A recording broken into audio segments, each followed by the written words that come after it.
তুই পারলে আলাদা টোটো দেখে লাগা, আমি আগে চা মুড়ি খাবো তারপর যাবো। তুই কি গান মারাতে যাবি? যার টোটো প্রথমে আছে সে যাবে। এই মা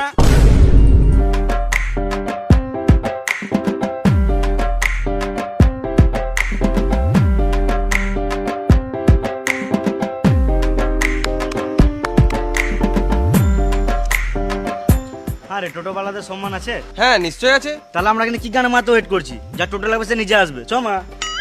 তো টাট খেলি গা।